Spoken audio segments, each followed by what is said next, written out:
Hello everyone, welcome to SS classroom.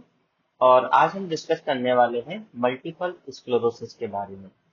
Previous lecture में हमने discussion किया था जीबी सिंड्रोम यानी गुलेन-बेरी सिंड्रोम के बारे में, और आज हम डिस्कशन करेंगे मल्टीपल स्क्लेरोसिस के बारे में। जीबी सिंड्रोम में हमने डिस्कशन किया था कि damage of the myelin sheet of the peripheral nervous system, और मल्टीपल स्क्लेरोसिस में क्या होता है, damage of the myelin sheet of the central nervous system, यानी ब्रेन के और स्पाइनल कॉर्ड की जो नर्व्स हैं उनका जो माइलिन शीट है वो आपका डैमेज हो जाता है मल्टीपल स्क्लेरोसिस के अंदर। जैसे आप यहाँ पे देख पा रहे हैं, ये आपका ब्रेन है और स्पाइनल कॉर्ड है, और उसके अंदर जो आपका माइलिन शीट रहेगा यानी जो आपका एक्सॉन है, एक्सॉन के ऊपर जो प्रोटेक्टिव कवरिंग लेयर होता है माइलिन शीट, वो आपका क्या हो जाता है, डैमेज हो जाता है मल्टीपल स्क्लेरोसिस के अंदर। जैसे आप यहाँ पे देख पा रहे हैं, ये आपका मल्टीपल स्क्लेरोसिस है जिसके अंदर सेंट्रल नर्वस सिस्टम है, ब्रेन एंड स्पाइनल कॉर्ड। अगर आपका ब्रेन और स्पाइनल कॉर्ड का जो न्यूरॉन्स है वो डैमेज हो रहा है, माइलिन शीट जो प्रोटेक्टिव लेयर होता है एक्सॉन का, माइलिन शीट वो आपका डैमेज हो रहा है।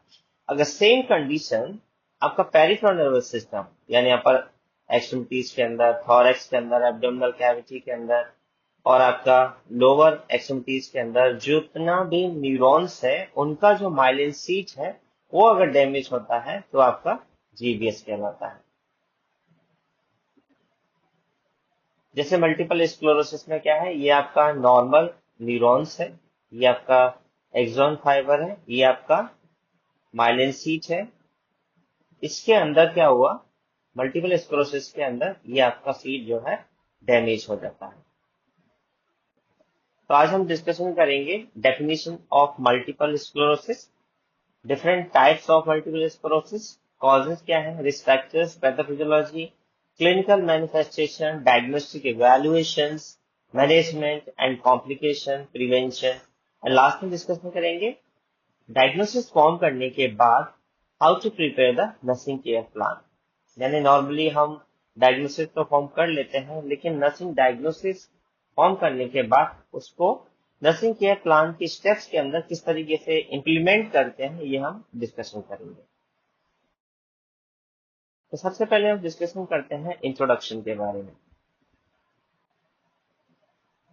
Introduction of the multiple sclerosis. तो जैसे हमने अभी डिस्कशन किया कि मल्टीपल स्क्लेरोसिस के अंदर जो डैमेज होता है वो आपका सेंट्रल नर्वस सिस्टम का पार्ट डैमेज हो जाता है, यानी ब्रेन के अंदर और स्पाइनल कॉर्ड के अंदर जितना भी नर्व्स है, न्यूरॉन्स है, उसके ऊपर जो प्रोटेक्टिव कवरिंग लेयर है, माइलिन शीट है, वो आपका डैमेज हो जाता है, डिस्ट्रक्शन हो जाता है। उस डिस्ट्रक्शन होने की वजह से क्या होता है, जो आपके न्यूरोट्रांसमीटर जो सिग्नल जनरेट होते हैं ब्रेन से आपके पेरिफेरल रीजन की ओर, और जो सेंसरी स्टिमुलस है पेरिफेरल टू ब्रेन की ओर, ये आपका क्या हो जाता है, ऑब्स्ट्रक्ट हो जाता है।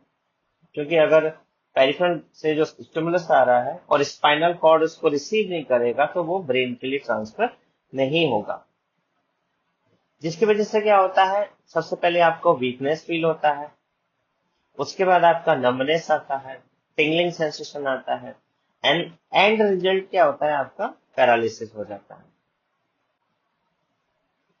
तो मल्टीपल स्क्लेरोसिस आपके डिफरेंट टाइप्स के रहते हैं, डिफरेंट लोकेशंस के बेस पे आपका डिफरेंट टाइप्स आपका डिवाइड किया जाता है, जिसके अंदर आपके डिफरेंट टाइप के सिम्टम्स जनरेट होते हैं, ये हम डिटेल में डिस्कशन करेंगे।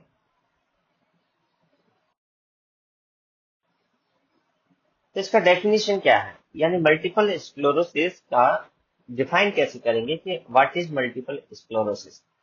तो मल्टीपल स्क्लेरोसिस क्या है आपका, सबसे पहले तो ये ध्यान रखिए कि मल्टीपल स्क्लेरोसिस आपका ऑटो इम्यून डिजीज है, और जहां पर ऑटो इम्यून डिजीज होता है उसका कॉज जो रहता है वो इडियोपैथिक होता है। और इडियोपैथिक से एक और चीज क्लियर होती है कि there is no exact management, there is no exact cause and there is no exact management. जिस किसी भी डिजीज का कॉज इडियोपैथिक होता है, अननोन होता है, उसका मैनेजमेंट भी आपका कंफर्म नहीं होता है। इसलिए क्या करते हैं, उसमें सिम्टोमेटिक मैनेजमेंट करते हैं, जैसे यहाँ पर आपका रिस्क फैक्टर्स आते हैं डिजीज को कॉज करने के लिए, वैसे ही वहां पर मैनेजमेंट भी आपका क्या आता है, सिम्टोमेटिक मैनेजमेंट आता है। तो मल्टीपल स्क्लेरोसिस का डेफिनेशन क्या है, ये आपका क्रॉनिक है। Multiple sclerosis chronic, progressive and auto immune disorders, यानी 3 टर्म आपको याद रखना है। Chronic means this condition happen for the long duration of time, mostly more than 6 months. Progressive, it means when you are suffering from the multiple sclerosis, then these conditions happen continuously, regularly progressive. जैसे जैसे आपका ये disease आपको body के अंदर generate होगा, ये धीरे धीरे ग्रेजुअली क्या करेगा, आपका इंक्रीज होता जाएगा। नेक्स्ट है आपका ऑटो इम्यून। ऑटो इम्यून का मीन्स क्या होता है, आपकी बॉडी के एंटीबॉडीज आपके ही बॉडी के नर्व्स को क्या करने लग जाते हैं, डैमेज करने लग जाते हैं, यानी माइलिन सीट को डैमेज करने लग जाते हैं। किस तरीके से आपका माइलिन सीट एंटीबॉडीज के द्वारा डैमेज किया जाएगा, ये हम पैथोफिजियोलॉजी के अंदर डिटेल में डिस्कशन करेंगे। तो आपका मल्टीपल स्क्लेरोसिस क्या है, it is a chronic, it is a progressive and auto immune disorder and attack on the myelin seat of the central nervous system. जो आपका माइलिन सीट है, जो सेंट्रल नर्वस सिस्टम के अंदर है, ब्रेन के अंदर और स्पाइनल कॉर्ड के अंदर है, वो क्या हो जाता है, डैमेज हो जाता है। जिसकी वजह से क्या होता है, आपके जो न्यूरोट्रांसमीटर जो जनरेट होते हैं, उसके अंदर क्या हो जाता है, प्लग का फॉर्मेशन हो जाता है, जिसकी वजह से आपका सिग्नल ट्रांसफर नहीं हो पाते हैं, ब्लॉकेज हो जाता है, जिसकी वजह से आपका numbness, weakness, tingling sensation and and result paralysis generate होता है।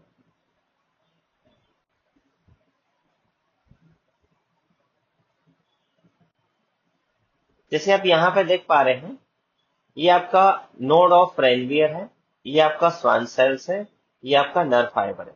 एक नॉर्मल स्ट्रक्चर है न्यूरॉन्स का। यहाँ पे आप देख पा रहे हैं मल्टीपल स्क्लेरोसिस के अंदर क्या होता है, ये जो आपका स्वान सेल्स है, जिसके ऊपर एक प्रोटेक्टिव लेयर है माइलिन शीट का, वो आपका क्या हो रहा है, डैमेज हो रहा है।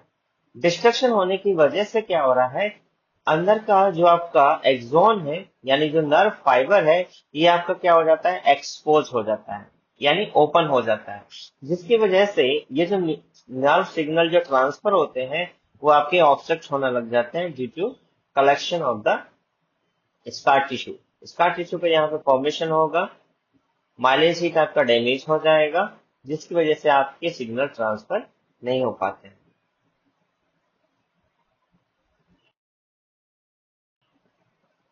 नेक्स्ट डिस्कशन करते हैं टाइप्स ऑफ मल्टीपल स्क्लेरोसिस।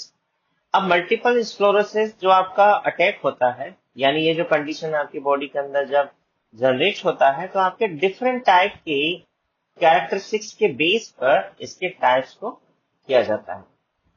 जैसे there are mainly 4 types of the multiple sclerosis. Number one is the relapsing remitting multiple sclerosis, in the short RRMS.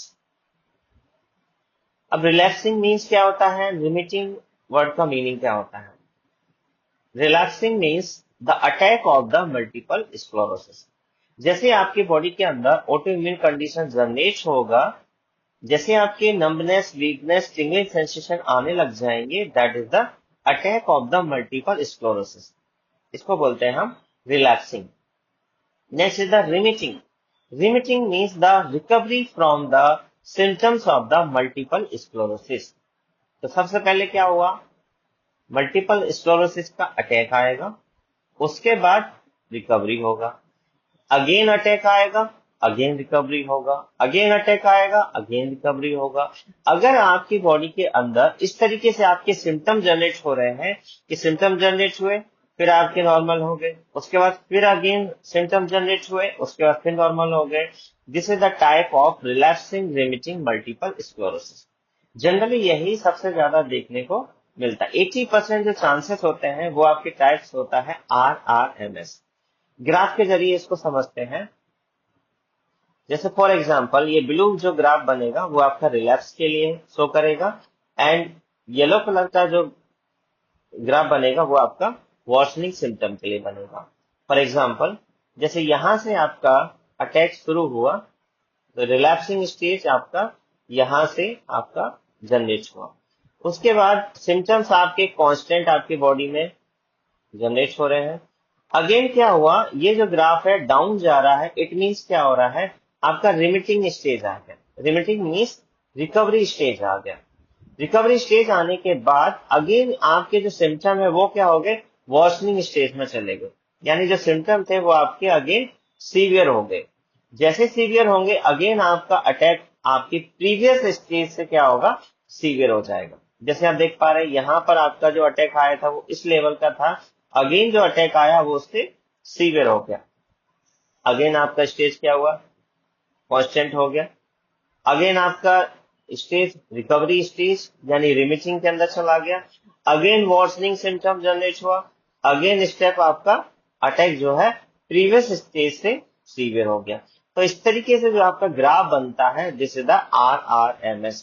यानी आपकी बॉडी के अंदर सिम्टम जनरेट हुआ, उसके बाद फिर रिकवरी हुआ, फिर सिम्टम्स जनरेट हुआ जो प्रीवियस स्टेज में जनरेट हुआ था उससे थोड़ा सा सीवियर होते हैं, उसके बाद फिर कांस्टेंट, फिर आपका रिकवरी, फिर वर्सनिंग सिम्टम, उसके बाद फिर अटैक आपका प्रीवियस स्टेज से सीवियर हो जाता है।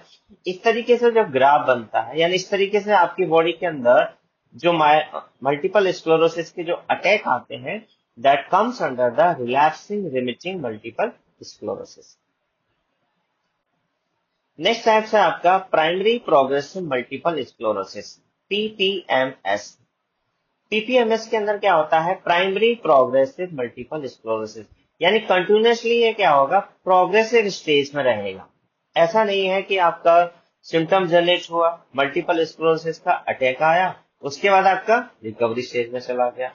इसके अंदर रिकवरी स्टेज आपका जनरेट नहीं होगा, क्योंकि इसके अंदर कंटिन्यूसली क्या रहेगा, प्रोग्रेसिव स्टेज में रहेगा। एक अनदर एग्जांपल से समझते हैं। जैसे मान लीजिए आपको फर्स्ट डे ऑफ किसी भी मंथ की फर्स्ट डे को क्या होता है, आपको फीवर आता है 99। सेकेंड डे को आपने चेक किया वो आपका 100 हो गया। थर्ड डे को आपने चेक किया 101 हो गया, again 102, again 103 and 104 degree Fahrenheit. इस तरीके से आपका टेम्परेचर क्या हो रहा है, इंक्रीज होता जा रहा है। लेकिन क्या हुआ, आपका टेम्परेचर जब 102 गया तो 102 से आपका 101 नहीं आया। इट मीन्स क्या हो रहा है, कंटिन्यूसली क्या हो रहा है, प्रोग्रेस कर रहा है। सेम आपका मल्टीपल स्क्लेरोसिस में क्या होगा, जैसे आपके मल्टीपल स्क्लेरोसिस के जो सिम्टम जनरेट होंगे, आपके सिम्टम कंटिन्यूसली क्या होंगे, सीवियर होते जाएंगे। वो आपके सिम्टम जो है रिकवरी स्टेज में नहीं आएंगे। अगर इस टाइप का आपका मल्टीपल स्क्लेरोसिस जनरेट हो रहा है जिसमें आपके सिम्टम कंटिन्यूसली सीवियर होते जा रहे हैं, that comes under the primary progressive multiple sclerosis. Third है आपका secondary progressive multiple sclerosis, SPMS। इसके अंदर क्या हो रहा है, सेकेंडरी है एंड प्रोग्रेसिव है। अब प्रोग्रेसिव आपका ये वाला आ गया, एंड सेकेंडरी आपका यानी रिलैप्सिंग रिमिटिंग स्टेज भी इसके अंदर रहेगा, और उसके बाद ये प्रोग्रेसिव स्टेज में कंटिन्यूसली हो जाएगा। इट मींस सबसे पहले इसके अंदर रिलैप्सिंग रिमिटिंग स्टेज आएगा, कुछ दिनों के लिए आपका रिलैप्सिंग रिमिटिंग स्टेज चलेगा। अगर आपने इसका ट्रीटमेंट नहीं कराया तो ये फर्स्ट वाला जो टाइप्स है वो आपका चेंज हो जाएगा थर्ड टाइप के अंदर, यानी सेकेंडरी प्रोग्रेसिव स्टेज में चेंज हो जाएगा। जैसे आप यहाँ पे देख पा रहे हैं, जो रिलैप्सिंग रिमिटिंग में हुआ था वही स्टेज यहाँ पे आएगा। सबसे पहले अटैक आया, उसके बाद अटैक कंटिन्यूसली कांस्टेंट हो गया, उसके बाद ये रिकवरी स्टेज में गया, उसके बाद सिम्टम आपका वर्सनिंग हो गए यानी सीवियर हो गए, अगेन आपके अटैक सीवियर आ गया, उसके बाद कांस्टेंट रहा, उसके बाद रिकवरी हुआ।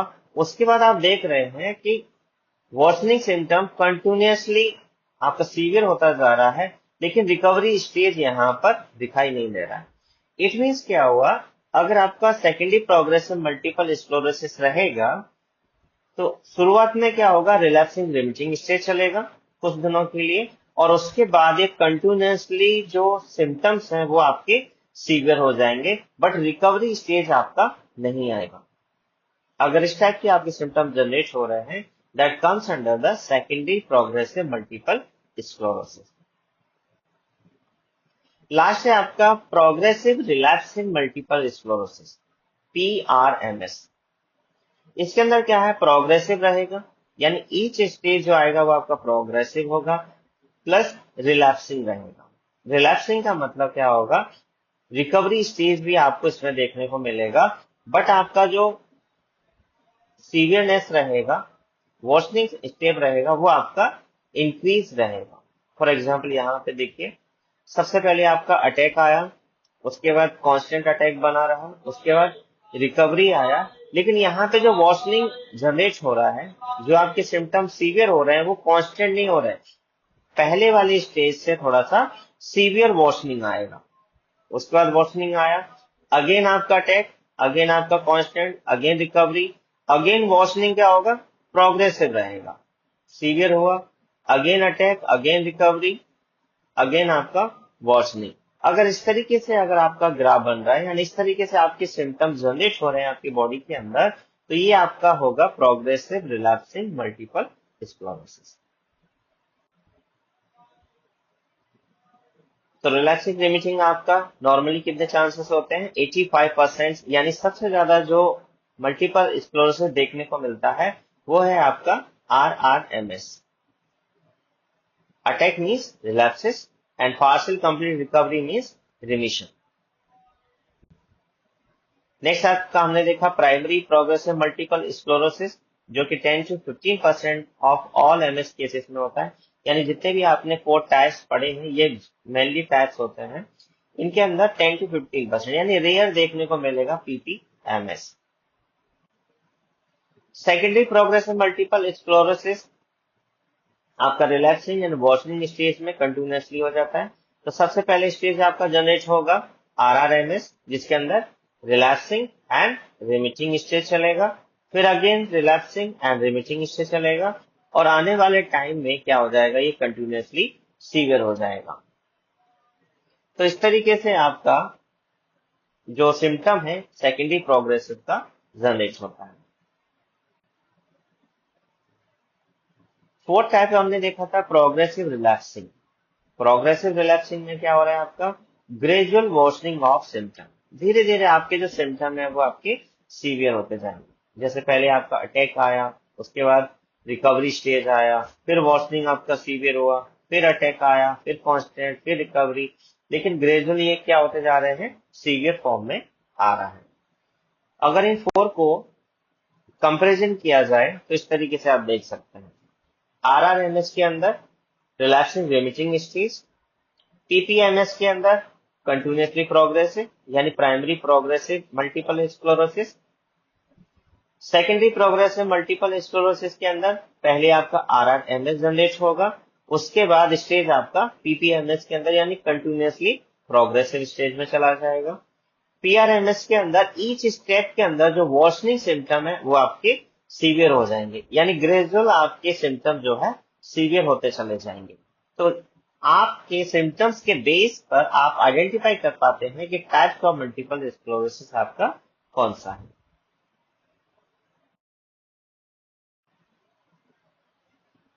नेक्स्ट डिस्कशन करते हैं कॉजेज ऑफ मल्टीपल स्क्लेरोसिस।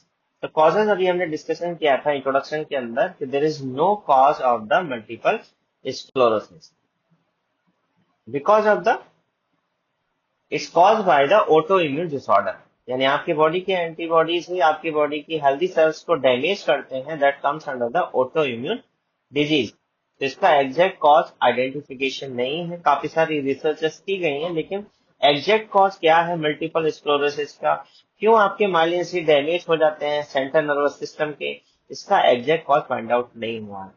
लेकिन कुछ रिसर्च स्टडी करने के बाद ये फाइंड आउट हुआ है कि कुछ रिस्क फैक्टर हैं जिनकी वजह से आपका ये कंडीशन जनरेट होता है। नंबर 1 है आपका इम्यूनोलॉजिकल मैकेनिज्म, सेकंड आपका जेनेटिक, एंड थर्ड आपका एनवायरमेंटल फैक्टर्स।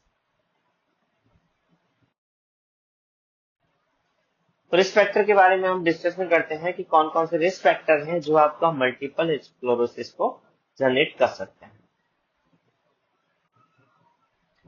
नंबर 1 है आपका ऑटो इम्यून मैकेनिज्म, यानी सबसे ज्यादा जो देखने को मिलता है वो है आपका मल्टीपल ऑटो इम्यून मैकेनिज्म। इसके अंदर आपने देखा होगा कुछ आपकी इम्यून सेल्स होती हैं, फॉर एग्जांपल यहाँ पे ये बी सेल्स है एंड टी सेल्स है। बी सेल टी सेल का मीनिंग क्या होता है?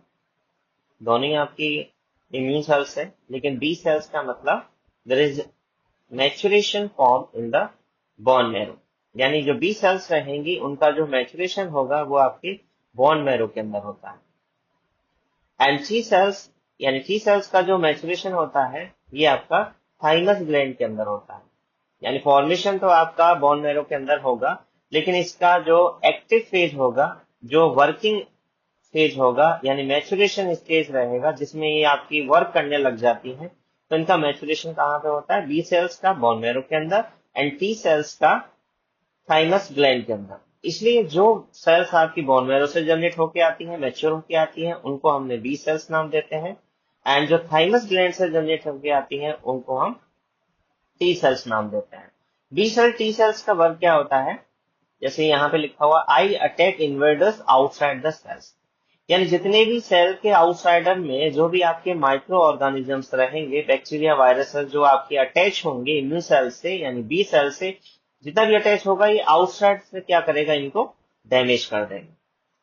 लेकिन टी सेल्स क्या करेगा? आई अटैक इन्फेक्टेड सेल, जो आपकी बॉडी के अंदर नॉर्मल सेल है, अगर वो इन्फेक्टेड हो जाती है तो उसको डैमेज करेगा आपका टी सेल्स।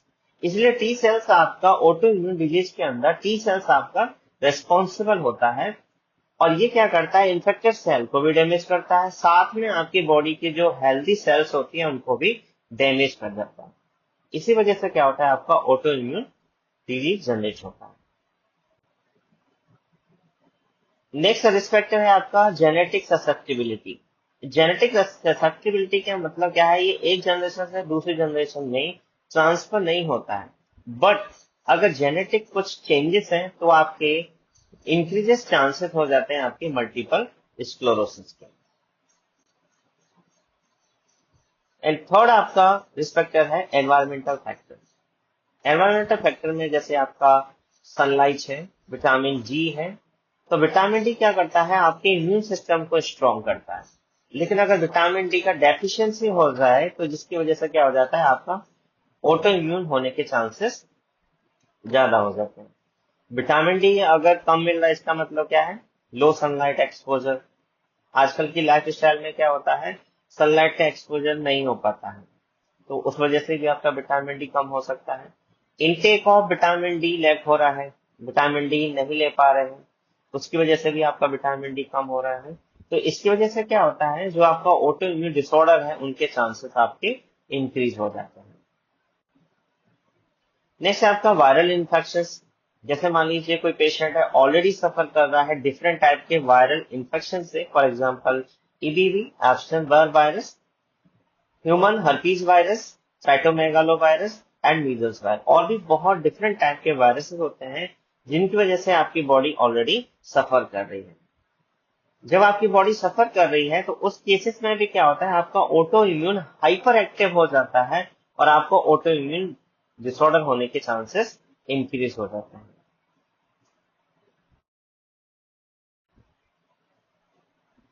नेक्स्ट है आपका पैथोफिजियोलॉजी, यानी आपका मल्टीपल स्क्लेरोसिस किस तरीके से आपकी बॉडी के अंदर माइलिन शीट तक पहुंचता है और उसको डैमेज करता है। तो स्टेप बाय स्टेप हम इसके अंदर डिस्कशन करते हैं। नंबर 1 स्टेप्स आएगा एक्टिवेशन ऑफ इम्यून सिस्टम, क्योंकि इसके अंदर कोई भी बैक्टीरिया कॉज नहीं है, कोई भी वायरल कॉज नहीं है। सबसे पहले क्या है? आपका इम्यून सिस्टम आपकी बॉडी की हेल्दी सेल को डैमेज करता है, तो इम्यून सिस्टम एक्टिव क्यों हुआ, यानी हाइपर एक्टिव क्यों हुआ और इसने माइलिन को क्यों डैमेज किया? तो सबसे पहला जो स्टेप आएगा वो है आपका एक्टिवेशन ऑफ इम्यून सिस्टम। कैसे एक्टिवेशन होता है? फॉर एग्जाम्पल अभी हमने डिस्कशन किया था कि डिफरेंट टाइप के वायरल रिस्पेक्टर है, जेनेटिक रिस्पेक्टर है एंड एनवायरमेंटल रिस्पेक्टर है। ये क्या करते हैं?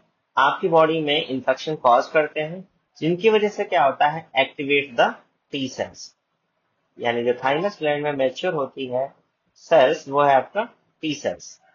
और टी सेल्स किस तरीके से आपकी एक्टिवेट होती है? तो यहाँ पे एक साइकिल दे रखा है।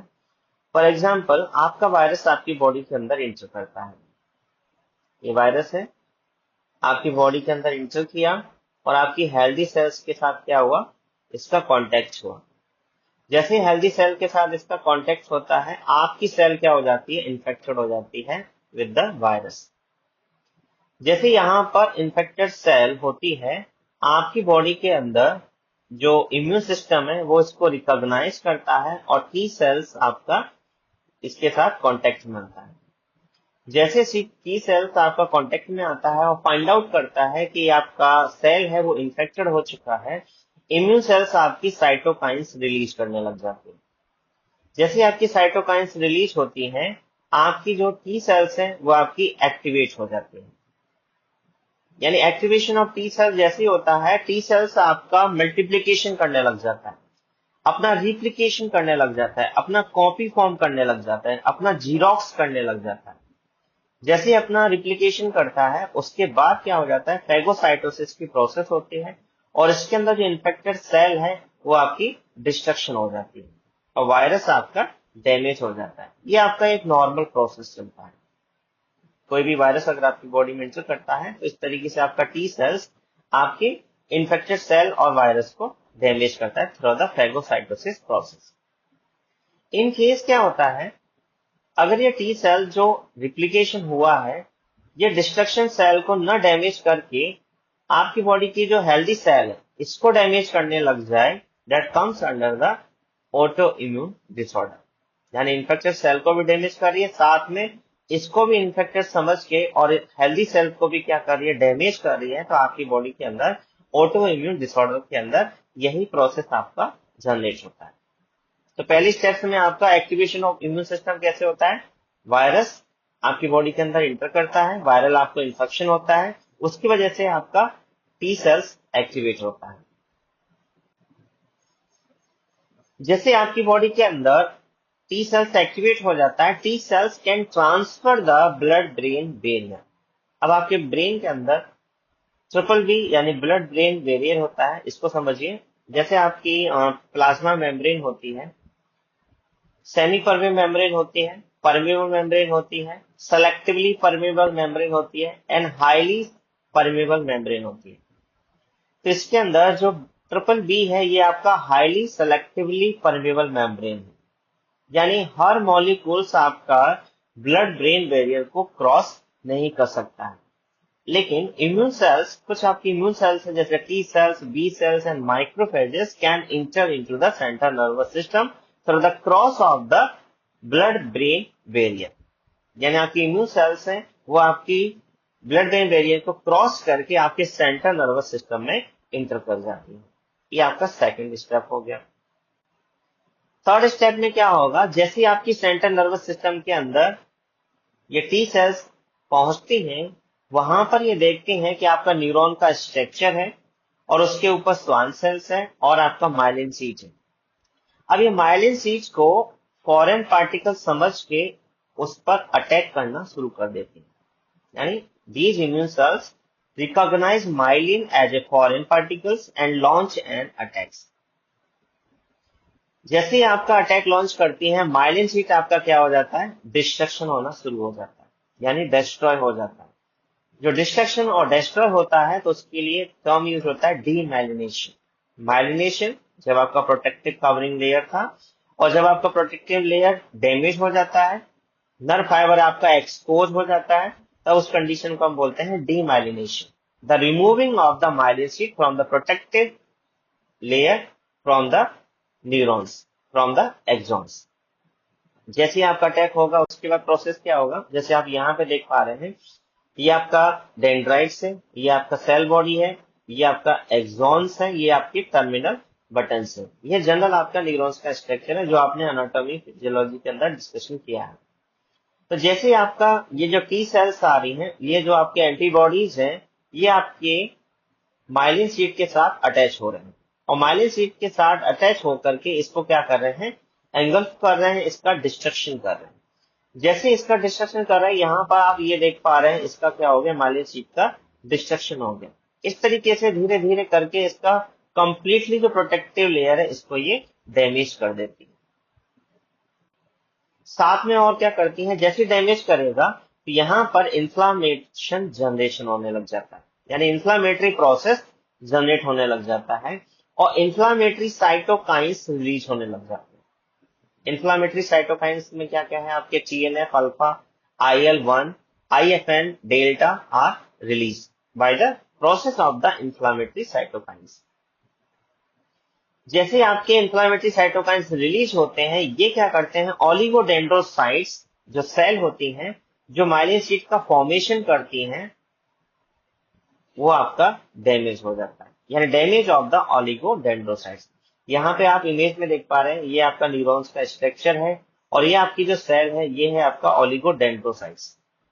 ओलिगोडेंड्रोसाइट जो सेल है वो आपका फॉर्मेशन करती है माइलिन शीट का, और ओलिगोडेंड्रोसाइट से अगर डैमेज हो जाए तो फर्दर भी आपका माइलिन शीट जो है रिकवर नहीं होता है। डैमेज हो रहा है माइलिन शीट, साथ में आपका ओलिगोडेंड्रोसाइट भी डैमेज हो रहा है, तो फर्दर आपका रिकवरी माइलिन शीट का नहीं होगा।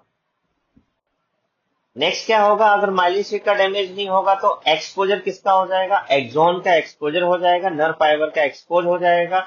उसके बाद नंबर आएगा डैमेज ऑफ द एक्सॉन्स। अगर माइलिन शीट डैमेज हो जाएगा, it leads to the damage of the axon which leads to the permanent damage of the nerve. अगर एक्सॉन डैमेज हो गया तो परमानेंटली आपका नर्व डैमेज हो जाएगा। तो जब तक आपका माइलिन शीट डैमेज हो रहा है, जब तक आपका ओलिगोडेंड्रोसाइट डैमेज हो रहा है, तब तक आपकी बॉडी के अंदर weakness, numbness, tingling sensation generate होते हैं। इस केस में क्या होता है, आपके न्यूरोट्रांसमीटर सिग्नल जो है ट्रांसफर हो रहे हैं, बट आपका कंप्लीटली स्टॉप नहीं हुआ है। लेकिन जैसे ही आपका एक्सॉन डैमेज हो जाता है, आपके प्लग का फॉर्मेशन हो जाता है, आपका न्यूरॉन्स कंप्लीटली डैमेज होने की वजह से क्या होता है, कंप्लीटली ट्रांसमिशन आपका स्टॉप हो जाता है। न्यूरोट्रांसमीटर आपके ट्रांसफर नहीं हो पाते हैं और आपका पैरालिसिस कंडीशन जनरेट होता है। जैसे आपका ये हेल्दी न्यूरॉन्स है और ये आपका मल्टीपल स्क्लेरोसिस न्यूरॉन्स है। नेक्स्ट क्या होगा, damage area form the sclerotic plug. जो एरिया आपका डैमेज हुआ है वो क्या करेगा, स्क्लेरोटिक प्लग का फॉर्मेशन करेगा। स्क्लेरोटिक प्लग का फॉर्मेशन यानी स्कार टिश्यू का फॉर्मेशन करेगा, ब्लैक टिश्यू का फॉर्मेशन करेगा। और ये टिश्यू क्या करेगा, जो कंडक्शन सिस्टम है, conduction system means the transmission of the electrons, transmission of the neurotransmitter from the one place to the another place, ये क्या हो जाएगा आपका ऑब्स्ट्रक्ट हो जाएगा। और ऑब्स्ट्रक्शन होने की वजह से डिफरेंट टाइप के आपके न्यूरोलॉजिकल सिम्टम्स जनरेट होने लग जाते हैं। और यही कंडीशन आपका क्या कहलाती है, मल्टीपल स्क्लेरोसिस। तो पैथोफिजियोलॉजी में सबसे पहले क्या हुआ, activation of the immune system, activation of the T cells. आप इम्यून सिस्टम कैसे एक्टिवेट हुआ, through the viral infection. Viral infection की वजह से टी सेल्स एक्टिवेट हुआ। टी सेल्स आपका cross the blood brain barrier, blood brain को T cells ने क्रॉस किया, वहां पर जाकर के माइलिन शीट को एज ए फॉरेन पार्टिकल समझ के वहां पर डैमेज करना शुरू किया। Foreign particle, myelin sheet damage हुआ, माइलिन शीट डैमेज हुआ, साथ में उसने ओलिगोडेंड्रोसाइट्स को भी डैमेज कर दिया। ओलिगोडेंड्रोसाइट डैमेज होने के बाद एक्सॉन, एक्सॉन यानी नर्व फाइबर को भी डैमेज कर दिया। नर्व फाइबर को जैसे डैमेज किया, वहां पर प्लग का फॉर्मेशन जनरेट होने लग गया। प्लग का फॉर्मेशन आपका न्यूरो ट्रांसमिशन को कंप्लीटली स्टॉप कर देता है, यानी ट्रांसमिशन कंप्लीटली स्टॉप हो जाएगा। उसकी वजह से आपका मल्टीपल स्क्लेरोसिस कंडीशन डेवलप होता है।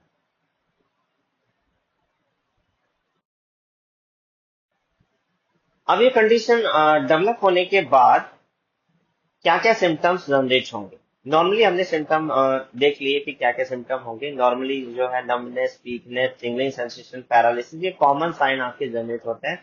लेकिन डिफरेंट डिफरेंट एरिया के अंदर आपके क्या क्या साइन सिम्टम जनरेट होंगे वो हम डिस्कशन करते हैं। जैसे फर्स्ट आपका क्राइटेरिया है न्यूरोलॉजिकल और कॉग्निटिव चेंजेस, यानी न्यूरोलॉजिकल कॉग्निटिव में क्या क्या चेंजेस आएंगे। नेक्स्ट विजुअल प्रॉब्लम्स, विजुअल में क्या क्या प्रॉब्लम्स आएंगी।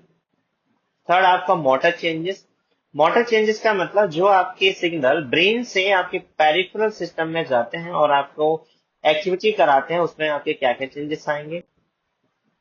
सेंसरी चेंजेस का मतलब जो आपके पेरिफेरल रीजन से ब्रेन की ओर ट्रांसमिशन होता है सिग्नल, यानी स्टिमुलस जो पेरिफेरल रीजन से सेंट्रल रीजन की ओर जाते हैं, उसमें क्या क्या चेंजेस आएगा। बैलेंस एंड कोऑर्डिनेशन में क्या क्या प्रॉब्लम आएगा। बैलेंस ब्लैडर एंड बॉवल में क्या क्या चेंजेस आएगा, एंड अदर सिम्टम्स। तो वन बाय वन क्राइटेरिया के अकॉर्डिंग हम सिम्टम्स जो है डिस्कशन करते हैं। फर्स्ट है आपका न्यूरोलॉजिकल और cognitive changes. Number one, memory loss. जैसे मेमोरी के लिए क्या चाहिए, आपके जो न्यूरोट्रांसमीटर्स हैं उनका कंडक्शन सिस्टम एक वेल कंडक्शन सिस्टम होना चाहिए। जैसे आपको कुछ मेमोरी रिकॉग्नाइज करना है तो उसके लिए न्यूरोट्रांसमीटर जो सिग्नल ट्रांसफर होते हैं उसी की वजह से आपका मेमोरी रिकॉल होता है। लेकिन इस कंडीशन में तो क्या हो रहा है, आपके न्यूरोट्रांसमीटर्स सिग्नल जो है स्टॉप हो रहे हैं, कंप्लीटली डिस्टर्ब हो रहे हैं, तो इसमें क्या होता है, मेमोरी आपकी रिकॉल नहीं हो पाती है और आप जो है मेमोरी लॉस में चले जाते हैं। नेक्स्ट है आपका स्लो थिंकिंग। जैसे आपका मेमोरी लॉस हुआ वैसे ही आपका जो थिंकिंग पावर है वो भी आपका स्लो हो जाएगा, क्योंकि थिंकिंग पावर के लिए भी आपका ब्रेन एक्टिवेट होना चाहिए, न्यूरोलॉजिकल सिम्टम आपका एक्टिवेट होना चाहिए, नर्व आपकी फंक्शनेबल होने चाहिए, न्यूरो ट्रांसमीटर्स आपके अच्छे से ट्रेवल करने चाहिए, कंडक्शन सिस्टम आपका वेल एंड गुड होना चाहिए। लेकिन अगर वही सिस्टम डैमेज हो जाए तो आपका thinking power, memory power, reasoning power, ये सब आपके क्या हो जाते हैं, डिमिनिश हो जाते हैं। Difficulty in the concentrating, concentrating जो आपकी पावर है वो भी आपका डैमेज हो जाएगा। impaired judgment to find out the actual solution, to confirm the exact causes और reasons। जैसे मान लीजिए आपके पास टू कॉन्फ्लिक्ट है, दो सिचुएशन है आपके पास, उस कंडीशन में आपको एक डिसाइड करना है तो वहां पर आप जजमेंट नहीं कर पाएंगे। Difficulty in the judgement, what is right what is wrong, आप फाइंड आउट उसमें नहीं कर पाएंगे। Next the mood swing. आपके जो बिहेवियर है वो आपका सडनली हैप्पीनेस में आ जाएगा, सडनली आपका सैडनेस में आ जाएगा, यानी सीवियर इमोशनल चेंजेस। जो आपके इमोशनल फेशियल एक्सप्रेशन है, आपके जो इमोशंस हैं वो आपके सडनली चेंज हो जाएंगे, यानी मूड स्विंग्स हो जाएंगे। नेक्स्ट है आपका विजुअल प्रॉब्लम्स। विजुअल के अंदर आपका क्या क्या प्रॉब्लम्स देखने को मिलेगा अगर आपको मल्टीपल स्क्लेरोसिस जनरेट हुआ है। नंबर वन है आपका ऑप्टिक न्यूराइटिस। ऑप्टिक न्यूराइटिस में क्या होता है, optic means eyes, neuritis means inflammation of the optic nerve. जैसे आपने देखा होगा ये आई बॉल है और आई बॉल के लास्ट में क्या हो जाता है, आपका ऑप्टिक नर्व होता है जो आपके विजुअल में हेल्प करता है, उसमें क्या हो जाएगा आपका इन्फ्लामेशन। तो जैसे आपके ऑप्टिक नर्व में इन्फ्लामेशन होगा आपका विजुअल प्रॉब्लम जनरेट होगा, आपका कंप्लीटली ब्लाइंडनेस हो जाएगा। नेक्स्ट है the diplopia. Diplopia is the medical term use for the double vision. जैसे आप यहाँ पे इमेज देख पा रहे हैं तो आपको डबल विजन यहाँ पर नजर आएगा, तो सामने वाला जो ऑब्जेक्ट है वो आपको डबल नजर आ रहा है, ये आपको प्रॉब्लम जनरेट होगा। Pain with the eye movements, when you are rotating the eye you feel the pain. Vision loss, जैसे अभी हमने देखा कि डिप्लोपिया हो रहा है, ऑप्टिक न्यूराइटिस हो रहा है, तो इसकी वजह से आपका विजन लॉस हो जाएगा। एंड नेस्टिगमेंट्स मीन्स क्या होता है, abnormal eye movements, uncontrolled involuntary eye movements. जैसे आप यहाँ पे देख पा रहे हैं ये आपका आई है, इस तरीके से रोटेट हो रहा है, और राइट साइड वाला आई आपका इस तरीके से रोटेट हो रहा है, जो आपका इनवॉलेंट्री हो रहा है, यानी इसको हम कंट्रोल नहीं कर सकते। नेक्स्ट है आपका मोटर चेंजेस। मोटर चेंजेस का मतलब ब्रेन से आपके सिग्नल जो पेरिफेरल रीजन में जाते हैं और आपकी बॉडी के अंदर एक्टिविटी कंप्लीट होती है, उसमें आपके क्या क्या चेंजेस आएगा। नंबर वन, ट्रेमर्स, यानी ब्रेन से जो आपके जो सिग्नल हैं वो बर्स्ट में जब ट्रांसफर होने लग जाएंगे तो एक साथ आपके हैंड्स के अंदर क्या होगा, वाइब्रेशन आने लग जाएगा। जैसी वाइब्रेशन आएगा तो ये आप देख पा रहे हैं, यहाँ पर हैंड्स को कंट्रोल करने की कोशिश किया जा रहा है, लेकिन ये हैंड के अंदर जो आपका वाइब्रेशन हो रहा है ये आपका कंट्रोल नहीं हो रहा है। The condition is tremors. Next is the spasticity. Spasticity is the stiffness. जैसे आप यहाँ पे देख पा रहे हैं, ये जो फिंगर है अनकंट्रोल्ड आपका ट्विस्ट हो रही है, चाइच हो रही है, ये आपका क्या है, स्टिफनेस। तो जैसे आपके न्यूरोट्रांसमीटर सिग्नल जो है इस तरीके से ट्रांसफर हो रहे हैं और ऑब्स्ट्रक्ट हो रहे हैं, तो इससे आपका स्टिफनेस कंडीशन देखने को मिलता है। Muscle weakness in the legs. जैसे आपका नर्व का सिग्नल ऑब्स्ट्रक्ट होगा, आपके मसल्स का कंट्रोल वीक हो जाएगा और मसल्स वीक हो जाएंगे और आपका जो डिफिकल्टी इन द वॉकिंग है ये आपका डिक्रीज हो जाएगा। Next is the ataxia. Ataxia means क्या होता है, lack of coordination in the voluntary muscles. जैसे आपके बॉडी के अंदर स्मूथ मसल्स होती हैं, स्केलेटल मसल्स होती हैं, और आपकी skeletal means voluntary muscles, smooth muscles, skeletal muscles and cardiac muscles. Cardiac muscles आपकी कार्डियक के अंदर, हार्ट के अंदर होती हैं। स्मूथ मसल्स आपकी बॉडी कैविटीज के अंदर होती हैं and skeletal muscles over the skeletal system होती हैं, जिनको हम वॉलंटरी मसल्स भी बोलते हैं। तो वॉलंटरी मसल्स आपकी क्या हो जाती हैं, जो कोऑर्डिनेशन सिस्टम है ये आपका डिस्टर्ब हो जाता है अटैक्सिया के अंदर। तो जैसे कोऑर्डिनेशन डिस्टर्ब होता है, आपका जो वॉकिंग है, जितना भी आपका स्केलेटल सिस्टम का जो मसल्स है, वो आपका जो वॉलंटरी मसल्स है उसका कोऑर्डिनेशन डिस्टर्ब होता है। For example chewing, difficulty in the chewing हो रहा है, difficulty in the speaking, difficulty in the walking, जो भी फंक्शन है आपके स्केलेटल मसल्स के वो आपके सब क्या हो जाते हैं, डिस्टर्ब हो जाते हैं। Last is the paralysis. अगर आपका कंप्लीटली ब्लॉकेज हो जाएगा, सिग्नल ट्रांसमिशन आपका कंप्लीटली स्टॉप हो जाएगा, तो उसकी वजह से क्या है, आपका पैरालिसिस कंडीशन जनरेट होता है। नेक्स्ट आपका सेंसरी चेंजेस। सेंसरी चेंजेस का मतलब क्या है, जो आपके पेरिफेरल सिस्टम से, यानी आपका अपर एक्सट्रीमिटी लोअर एक्सट्रीमिटी से जो भी आपका स्टिमुलस जाता है, जो भी आपका सेंसेशन ब्रेन के लिए जाता है, उसमें आपके क्या क्या चेंजेस आएंगे। Number one, decrease sensation. जैसे मान लीजिए अभी आप नॉर्मल अगर हैंड्स के अंदर कोई प्रिक करेंगे, नॉर्मल अगर आप किसी को टच करेंगे तो तुरंत आपको सेंसेशन जाता है आपके ब्रेन की ओर और आपको फाइंड आउट हो जाता है कि someone is touching to you. लेकिन इस कंडीशन में क्या होगा, आपका जो सेंसेशन है, जो आपका स्टिमुलस है, जो आपके ब्रेन के लिए जाएगा, ये आपका क्या हो जाता है, डिक्रीज हो जाता है। जब डिक्रीज सेंसेशन होता है तो इसी को हम क्या कहते हैं, नंबनेस। नंबनेस आ जाती है, फीलिंग आपका डिक्रीज हो जाता है। नेक्स्ट द हाइपर सेंसिटिविटी, यानी आपकी बॉडी के अंदर इतना सेंसिटिविटी बढ़ जाएगा, क्योंकि आपकी बॉडी के अंदर क्या चल रहा है, हाइपर इम्यून सिस्टम हो गया, हाइपर एक्टिव इम्यून सिस्टम हो गया। तो आपकी बॉडी के अंदर आपके रेसेस आ सकते हैं, आपका ईचिंग हो सकता है, क्योंकि आपका इम्यून सिस्टम अंदर क्या हो गया, हाइपर एक्टिव हो गया है। numbness and tingling sensation, that is called in the medical paresthesia. Paresthesia मतलब numbness, अभी हमने डिस्कशन किया, there is loss of sensation, and tingling sensation feeling like a pain, pain like a pain। जैसे मान लीजिए आपकी बॉडी में कोई निडल प्रिक करता है, तो जो आपको सेंसेशन फील होता है, ऐसा ही सेंसेशन आपको फील होगा मल्टीपल स्क्लेरोसिस के अंदर, जिसको हम क्या कहते हैं, टिंगलिंग सेंसेशन। नेक्स्ट आपका इलेक्ट्रिकल शॉक लाइक पेन। जैसे मान लीजिए ये आपका नॉर्मल पर्सन है और ये आपका जो पर्सन है जिसको करंट लगा है, जैसे ही आप इसको टच करेंगे तो आपकी बॉडी में क्या होगा, एक साथ इलेक्ट्रिकल सिग्नल जनरेट होगा और आपको उससे शॉक लगेगा।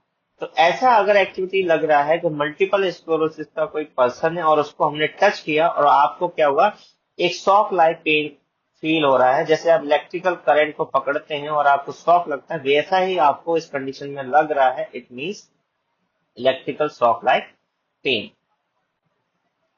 नेक्स्ट द बर्निंग सेंसेशन, आपके हाथ में बर्निंग सेंसेशन फील होगा। नेक्स्ट है आपका बैलेंस एंड कोऑर्डिनेशन, यानी सिम्टम्स के अंदर बैलेंस एंड कोऑर्डिनेशन में क्या क्या चेंजेस आएगा। Unsteady gait, unsteady gait means the abnormal gestures. आप अभी जैसे नॉर्मल स्टैंडिंग पोजीशन में रहते हैं, नॉर्मल एक एनाटॉमिकल पोजीशन में रहते हैं, वॉकिंग करते हैं, पोजीशन मेंटेन करते हैं, गैस्ट्रिक पोस्चर मेंटेन करते हैं, लेकिन मल्टीपल स्क्लेरोसिस का जो पेशेंट रहेगा वो आपका गैस्चर जो है नॉर्मल मेंटेन नहीं कर पाएगा, जिसके अंदर डिफरेंट टाइप के गैस्चर मेंटेन करेगा। फॉर एग्जांपल शोल्डर वॉकर, ये आप देख पा रहे हैं, शोल्डर आपका वॉक कर मतलब इस तरीके से वॉक कर रहा है। ये आप जो एरो दिखा रहे हैं, ये आपका शोल्डर बैक साइड की ओर जा रहा है और राइट साइड वाला शोल्डर आगे की ओर जा रहा है। तो इस तरीके से आपका जो शोल्डर है इस तरीके से टर्न होकर के आप जो आगे मूवमेंट कर पा रहे हैं, तो आपका ये नॉर्मल गेस्चर नहीं है, ये आपका अनस्टेडी गेज है। नेक्स्ट जो कंडीशन आ सकती है नी नॉकर। नी नॉकर में आप क्या देखें, ये जो नी है इनके बीच में जो गैप होता है, जो आपको अभी जो नॉर्मल वॉक करते हैं तो दोनों नी के बीच में जो गैप होता है, और जब आप वॉकिंग करते हैं तो दोनों नी जो रहती हैं आपस में अटैच नहीं होती हैं। लेकिन नी नॉकर के अंदर क्या होगा, जो मल्टीपल स्क्लेरोसिस का पेशेंट होगा उसकी जो दोनों नी है वो आपस में अटैच होने लगेंगी और you are feeling the difficulty in the walking. जब आप वॉक करोगे तो बार बार वो क्या होगा, आपस में नी का फ्रिक्शन होने लगेगा। तो ये आपका गेट फॉर्म होता है। थर्ड आप देख पा रहे हैं twist in the lean. Twist in the लीन में क्या हो रहा है, आपका शोल्डर और आपका ये वाला लोअर पेल्विस पोर्शन है, ये आपका आपस में ट्विस्ट होता है, यानी आपका जो ट्रंक है वो आपका कंप्लीटली इस तरीके से ट्विस्ट होता है। नॉर्मली ये जो आपका वर्टिब्रा है ये आपका एकदम स्ट्रेट होना चाहिए, लेकिन ये इस डायरेक्शन में जा रहा है। तो इस तरीके से आपका जो टिल्ट होता है, पूरा आपका जो बॉडी जो ट्रंक है वो आपका टिल्ट हो रहा है, that is twist in lean. Next आपका hip hiker.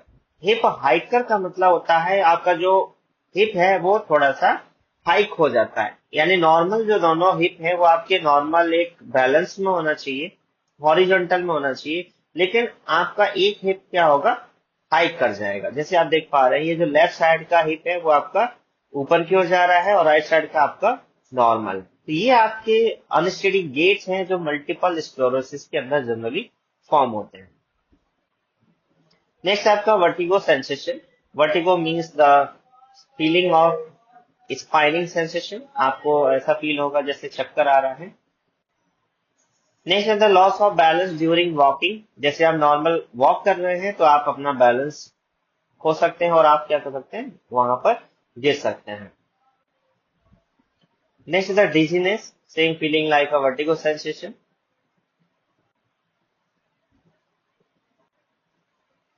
Next the bladder and bowel changes. Bladder and bowel changes में क्या क्या आएगा आपका, यूरिनरी अर्जेंसी, बार बार आपको यूरिन पास आउट होगा, यूरिनरी अर्जेंसी, यूरिनरी इनकॉन्टिनेंस, ये आपको देखने को मिलेगा।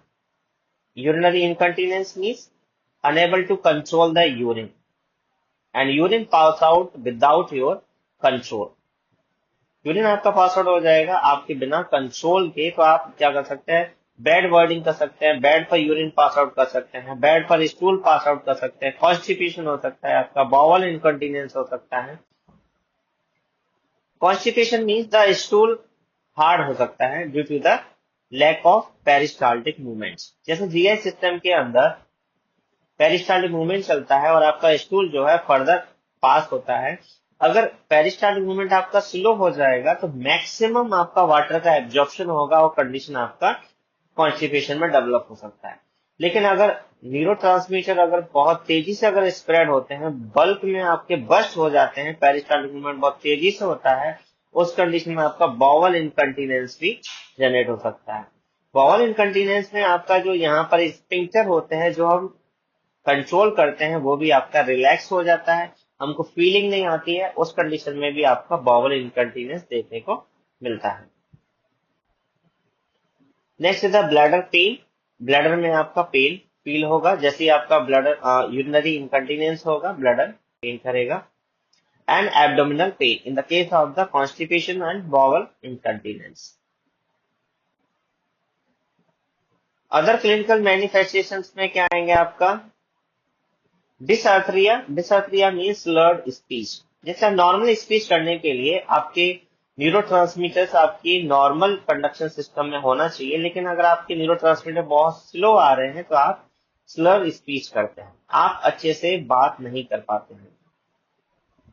डिस्पेजिया डिफिकल्टी इन द सॉलोइंग, जो आपका अटेक्सिया होता है, एबनॉर्मल वॉलंटरी मसल्स का कंट्रोल हो जाता है, जिसकी वजह से आपको डिस्पेजिया हो जाता है। जो भी आप फूड पार्टिकल जो सॉलोइंग करते हैं उसमें आपको प्रॉब्लम होने लगती है। And next is the depression, anxiety, irritability. जैसे आपको लगता है कि आपको मल्टीपल स्क्लेरोसिस हो गया है और ये कंडीशन की वजह से पैरालिसिस होगा, नम्बनेस, वीकनेस, ये सारी चीजें होगा, तो आप जो है साइकोलॉजिकली भी डिप्रेशन, एंजाइटी एंड इरिटेबिलिटी के अंदर चले जाते हैं। नेक्स्ट इज द फटीग, जैसे ही आपका मसल्स वीकनेस होगा, आपके न्यूरोट्रांसमीटर अच्छे से कंडक्शन सिस्टम नहीं होगा, उस कंडीशन में आपकी मसल्स वीक हो जाएगी और मसल्स वीक की कंडीशन में आपका कंडीशन फटीग के अंदर चला जाएगा।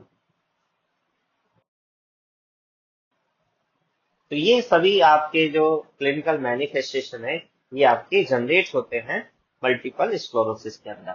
नेक्स्ट हम डिस्कशन करते हैं कि ये कंडीशन को हम डायग्नोस कैसे करें, डायग्नोस्टिक इवैल्यूएशन कैसे करें कि डिजीज को फाइंड आउट कर सके कि ये जीबीएस है या मल्टीपल स्क्लेरोसिस है या अनदर कोई कंडीशन है। तो इसको फाइंड आउट करने के लिए क्या क्या डायग्नोस्टिक इवैल्यूएशन करना है।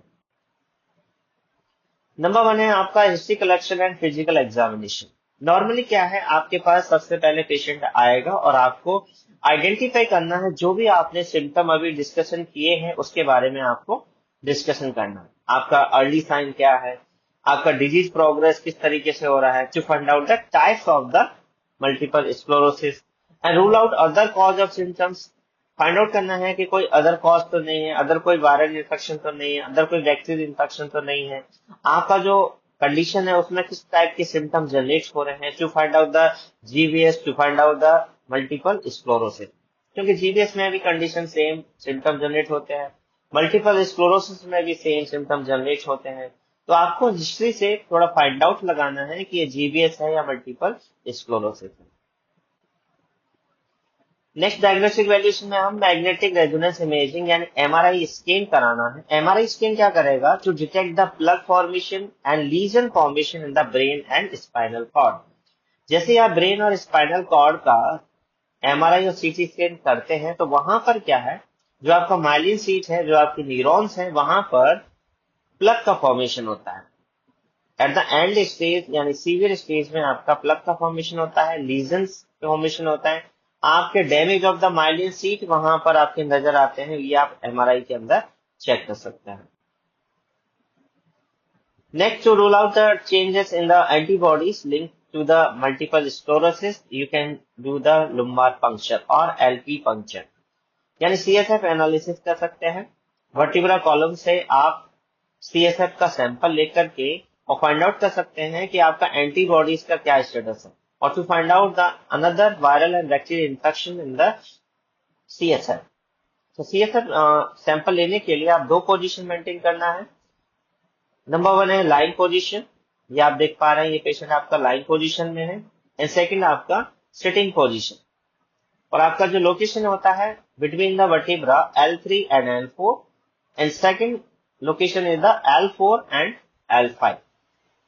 L3 L4 वर्टिब्रा के बीच में से आपको सैंपल लेना है और L4 एंड L5 वर्टिब्रा के बीच में से आपको निडल प्रिक करके सैंपल लेना है। ये दो ही लोकेशन क्यों सेलेक्ट की जाती है, बिकॉज यहाँ पर जो स्पाइनल कॉर्ड रहता है वो आपके टेल के रूप में होता है। जब टेल के रूप में फॉर्म होता है तो आप जो निडल अंदर की साइड जो प्रिक करते हैं वो आपके स्पाइनल कॉर्ड को प्रिक नहीं करता है, जिसकी वजह से आपके पैरालिसिस होने के चांसेस नहीं होते हैं।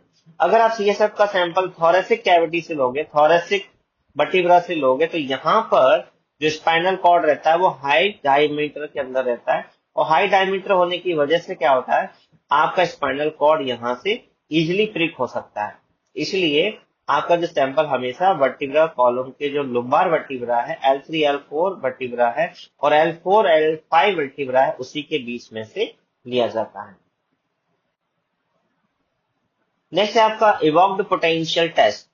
इवॉक्ड potential test done to find out the electrical conduction system speed, जो आपके सेंट्रल नर्वस सिस्टम से इलेक्ट्रिकल सिग्नल आपके जनरेट होके पेरिफेरल रीजन में जा रहे हैं, उनका स्पीड क्या है, उनका कंडक्शन सिस्टम कैसा है, ये फाइंड आउट करने के लिए इवॉल्व पोटेंशियल टेस्ट करते हैं।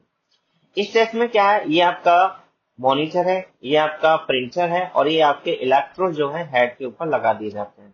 उसके बाद इस मॉनिटर के अंदर एक पॉइंट होता है और उसको क्या है, मैन्युअली इसको रोटेट कराया जाता है। और जैसे रोटेट होगा, ये जो पेशेंट है उस पॉइंट की ओर देखता है और उसी के अकॉर्डिंग अपना आई का मूवमेंट करता है। जैसे आप यहाँ पे देख पा रहे हैं, to record the electrical signal produced by your nervous system in response to stimuli.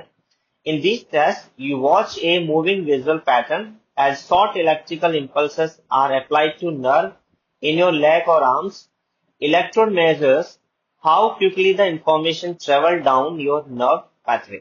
यानी जैसे ये सिस्टम कंट्रोल क्या करेगा, इसके लेग्स के अंदर और हैंड्स के अंदर कुछ स्टिमुलस प्रोवाइड किए जाएंगे। जैसे स्टिमुलस प्रोवाइड किए जाएंगे तो आपका ये जो सिग्नल है आपके ब्रेन की ओर ट्रेवल करेगा और जैसे ब्रेन की ओर ट्रेवल करेगा, ब्रेन से आपका मोटर सिस्टम जनरेट होगा और मोटर सिस्टम से आपका किस तरीके से जो न्यूरोट्रांसमीटर है वो ट्रेवल कर रहे हैं, उनका जो स्पीड है वो हम चेक करते हैं और इस प्रिंटर के जरिए उसमें फाइंड आउट होता है। तो इस तरीके से जो टेस्ट किया जाता है उसे हम बोलते हैं इवॉल्व्ड पोटेंशियल टेस्ट।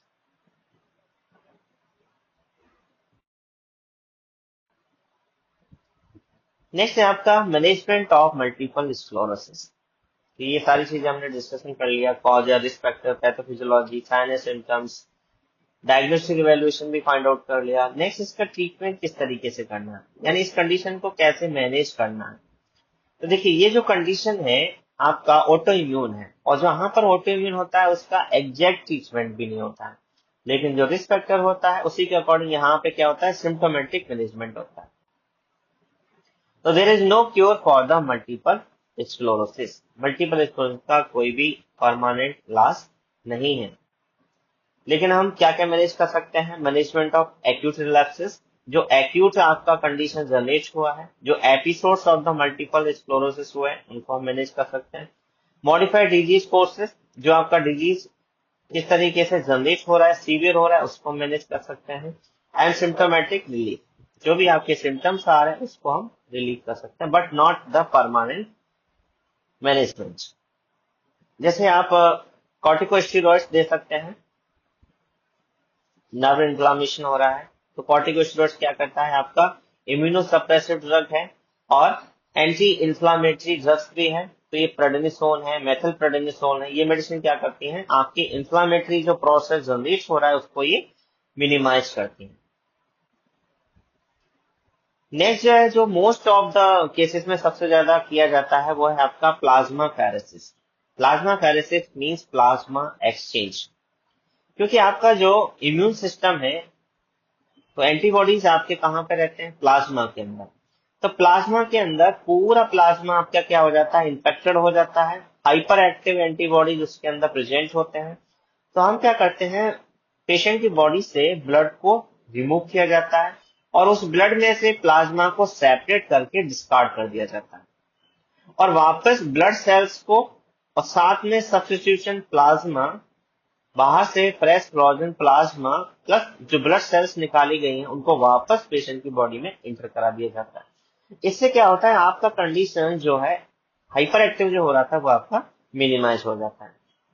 जैसे इस डायग्राम में क्या है, जैसे आपने देखा होगा डायलिसिस की कंडीशन में किस तरीके से डायलिसिस जो है उनको सेपरेट करता है, यूरिक एसिड को सेपरेट करता है, वैसे यहाँ पे क्या है, हमें प्लाज्मा सेपरेट करना है। तो यहाँ से क्या है, आर्टरी से आपका क्या है, यहाँ पर ब्लड आया और ब्लड पंप के थ्रू यहाँ पर ब्लड को कलेक्ट किया गया। ब्लड कलेक्ट करने के बाद ये जो आपका प्लाज्मा सेपरेटर है ये आपकी प्लाज्मा को सेपरेट करेगा। यहाँ पे हम हेपरिन का यूज कर सकते हैं या सिट्रेट पंप का यूज कर सकते हैं। दोनों में से आप एक चीज यूज कर सकते हैं, ये आपका क्या है, एंटी कोगुलेंट्स ड्रग्स हैं जो आपको ब्लड को क्लॉट होने से प्रिवेंट करती है। यहाँ पर आपका प्लाज्मा पंप चलता है तो जो ऊपर प्लाज्मा सेपरेट होता है, नीचे आपकी ब्लड सेल डिपॉजिट हो जाती है और ऊपर आपका प्लाज्मा कलेक्ट होता है। जैसे आपने देखा होगा, ब्लड सैंपल आपने निकाला होगा पेशेंट का, तो जो प्लेन वायल होती है, जो रेड कलर की वायल होती है जिसके अंदर कोई भी केमिकल नहीं होता है और उसमें ब्लड आपका क्लॉट हो जाता है। तो जब ब्लड क्लॉट होता है तो उसके टॉप पर आप देखिएगा प्लाज्मा रहता है जो आपका क्लॉट नहीं होता है, यानी ब्लड सेल्स आपकी क्लॉट हो जाती है, प्लाज्मा आपका उसके ऊपर आ जाता है। तो सेम प्रोसेस में क्या है, यहाँ पर जो ब्लड है, ये जो ब्लड हमने सेपरेट किया है, तो प्लाज्मा सेपरेटर क्या होता है, डाउन में आपकी ब्लड सेल्स चली जाती है और ऊपर की साइड आपका प्लाज्मा कलेक्ट होने लग जाता है।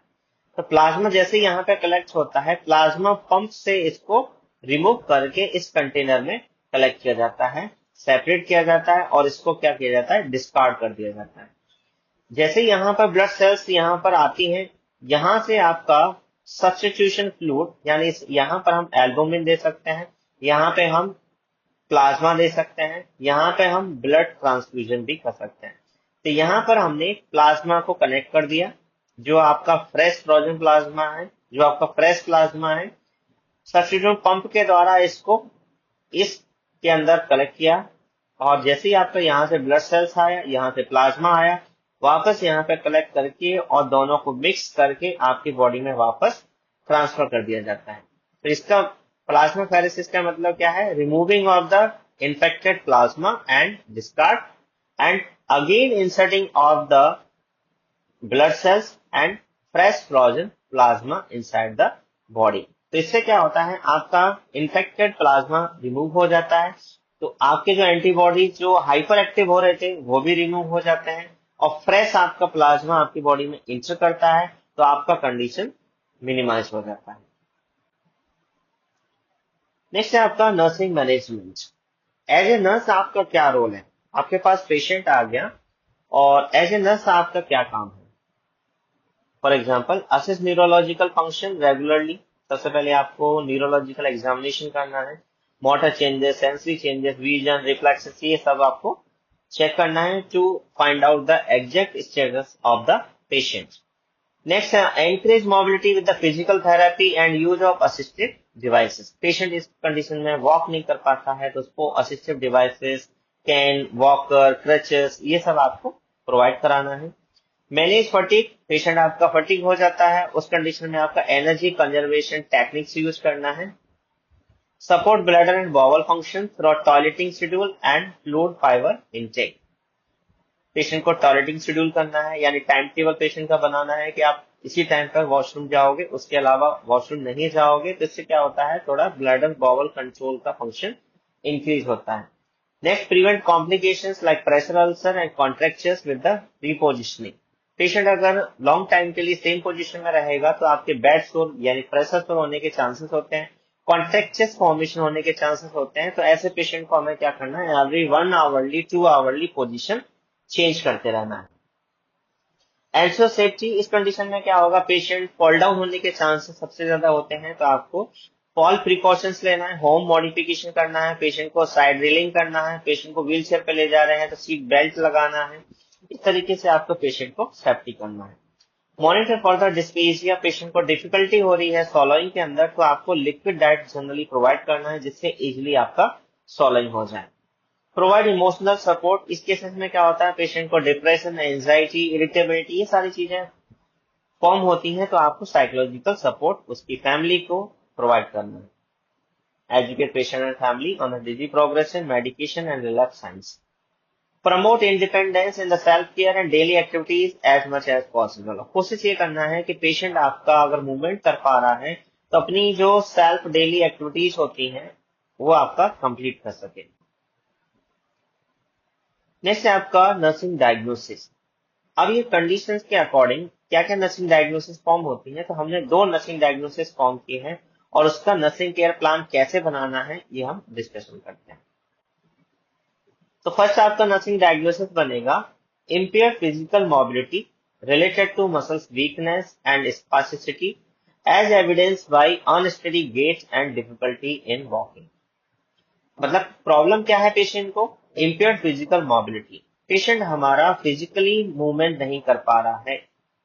क्यों नहीं कर पा रहा है, related to the muscles weakness, patient की मसल्स वीक हो चुकी हैं, प्लस पेशेंट का स्टिफनेस आ गया है जिसकी वजह से पेशेंट मूवमेंट नहीं कर पा रहा है। एविडेंस क्या है, as evidence by the unsteady gait, patient unsteady gait maintain कर रहा है, गेस्चर पोस्चर नॉर्मल मेंटेन नहीं कर पा रहा है, plus difficulty in walking, patient को वॉकिंग करने में डिफिकल्टी हो रही है। तो इस तरीके से आपका एक नर्सिंग डायग्नोसिस फॉर्म होता है। सेकंड नर्सिंग डायग्नोसिस है आपका इम्पेयर्ड यूरिनरी इलिमिनेशन। यूरिनरी जो इलिमिनेट करते हैं वो आपका जो पैटर्न है वो आपका इम्पेयर्ड हो गया है। Related to neurogenic bladder dysfunction, क्यों हो गया है? Because of the neurogenic bladder dysfunction हो गया है। आपके जो न्यूरॉन्स के जो फंक्शन, जो सिग्नल आते हैं ब्लैडर के लिए, वो आपके डिस्फंक्शन हो गए हैं। Evidence bye urgency and incontinence, क्या एविडेंस है हमारे पास? पेशेंट आपका अर्जेंसी हो रहा है, पेशेंट बार बार यूरिन पास आउट करने के लिए जा रहा है, और पेशेंट को इनकॉन्टिनेंस भी हो रहा है। Patient without control urine pass out कर रहा है। पेशेंट आपका बेड वॉइडिंग कर रहा है, बेड पे ही यूरिन पास आउट कर रहा है। ये हमारे पास एविडेंस है। तो इस तरीके से नर्सिंग डायग्नोसिस फॉर्म होता है, और भी आप नर्सिंग डायग्नोसिस फॉर्म कर सकते हैं। नेक्स्ट है आपका नर्सिंग डायग्नोसिस फॉर्म करने के बाद नर्सिंग केयर प्लान कैसे फॉर्म करना है। तो सबसे पहले आपको स्टेप्स याद रखना है। नर्सिंग केयर प्लान के लिए 7 स्टेप्स फॉलो होता है। Number 1 assessment. असेसमेंट में क्या है? जैसे आप हिस्ट्री कलेक्शन करते हैं, फिजिकल एग्जामिनेशन करते हैं, और उसके अंदर जो पेशेंट हमको अपनी चीफ कंप्लेन बताता है उसमें आपको लिखना है। सबसे पहले आपका सब्जेक्टिव डाटा जो पेशेंट ने हमको बोला, एंड ऑब्जेक्टिव डाटा जो आपने फाइंड आउट किया। नर्सिंग डायग्नोसिस जो हमने फॉर्म किया है वो नर्सिंग डायग्नोसिस आपको यहाँ पे रिटन करना है। नेक्स्ट आपका स्टेप है गोल एंड ऑब्जेक्टिव, जिसके अंदर आपका क्या गोल है, क्या ऑब्जेक्टिव है। ये जो प्रॉब्लम है हमारा इसी को ट्रीट करने का गोल रहना है। नेक्स्ट इंटरवेंशन, इस प्रॉब्लम को सॉर्ट आउट करने के लिए आप क्या क्या स्टेप्स करोगे, that comes under the intervention. Why we are doing the intervention, अगर आप इंटरवेंशन के अंदर जो स्टेप्स कर रहे हैं उसका रीजन क्या है, उसका रैशनल क्या है, वो आपको यहाँ पे मेंशन करना है। इम्प्लीमेंटेशन, जो आपने प्लानिंग किया है, जो आपने इंटरवेंशन किया है, वो आपको यहाँ पर इम्प्लीमेंटेशन करना है, क्योंकि जब तक इम्प्लीमेंटेशन नहीं करोगे प्लान करने से आपका रिजल्ट नहीं आएगा।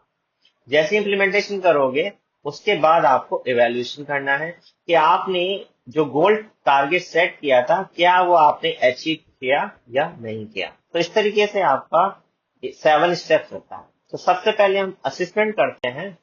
आपका डायग्नोसिस ये फॉर्म हो गया, इम्पेयर्ड फिजिकल मोबिलिटी। सबसे पहले आपका असेसमेंट। असेसमेंट के अंदर सब्जेक्टिव डाटा है, यानी पेशेंट हमारा हमको चीफ कंप्लेन बोल रहा है, I feel weak and tired all the time.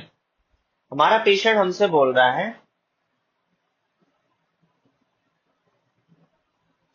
Patient हमारा बोल रहा है I feel weak and tired all the times, मैं हमेशा वीक और टायर्ड फील करता हूं।